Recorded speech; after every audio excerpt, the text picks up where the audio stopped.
One of the world's leading advocates against clergy sex abuse, is offering to help victims and their families at Australia's Royal Commission. Father Thomas Doyle has been working in America for more than 25 years, challenging the church to do much more to recognise the problem and help its victims. He's acted as a consultant to a commission on abuse in Ireland and for grand juries looking at the problem in the US.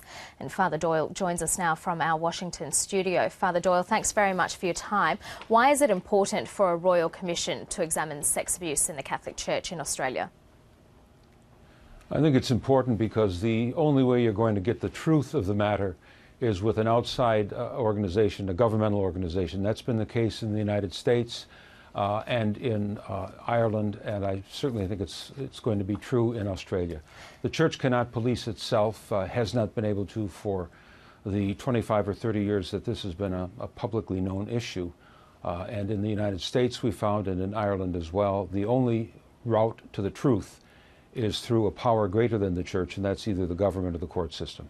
Yeah, you said previously that the Church can't change itself. You visited Australia in 1989. What did you take from that visit? Well, I took from that visit, I was also there 2 years ago this November, this month as well.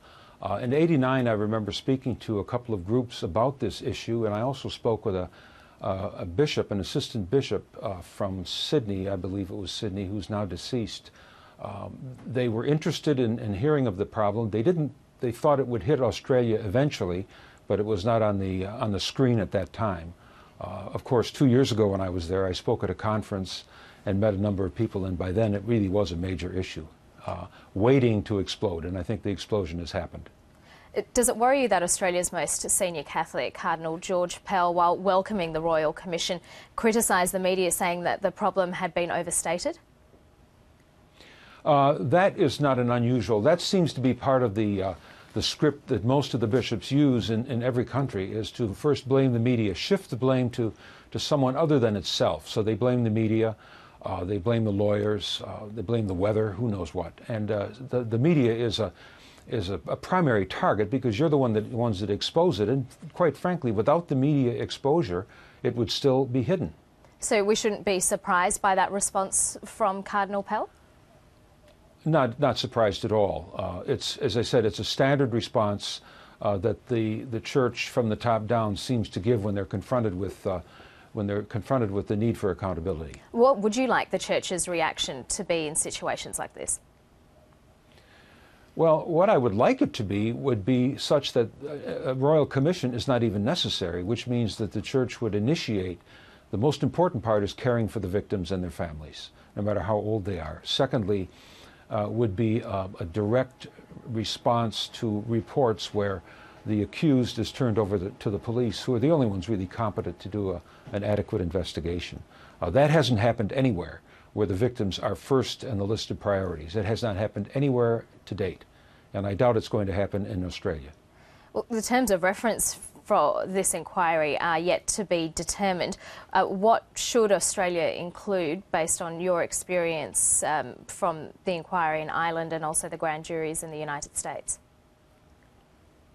Could you repeat? I didn't catch your whole question. The terms of reference for the Royal Commission, so its parameters are yet to be determined. Is there anything you think is crucial that needs to be included in there that you've seen from your experiences in Ireland and the United States? Okay, I'm sorry, I get it now. Yes, what I think is crucial is a fearless demand that the Church turn over all of its records and that these become public. Second, I think, is approaching and listening to the victims. They're the ones with the most information, the victims and their families, who are also primary victims as well. I think it's absolutely essential that there be no favoritism or deference shown to the Church because it is a church. Sexual abuse of a child is a heinous, horrendous crime, no matter who commits it. And no child, or no ecclesiastical office from the papacy on down is so important that it justifies the sacrificing of one child. So I think they have to press for complete and open information. And is that what victims have said to you they want to see? The victims want to see justice, and they want to see accountability by the Church. They don't want to see the endless rhetoric more commissions and more procedures and more policies. They want to see action. And that's one thing the Church is good at. It's good at words and very short on meaningful action.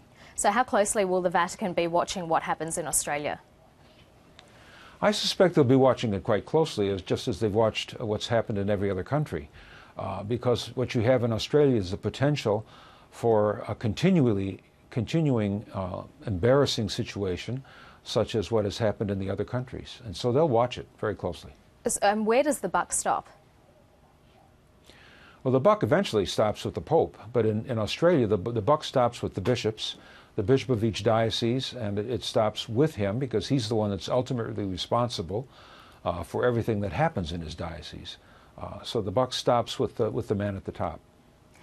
So when you say the buck stops with the Pope, would you like to see at some point some acknowledgement of the Australian Royal Commission from the Pope, or do you think that will not happen until the findings of the Royal Commission are handed down?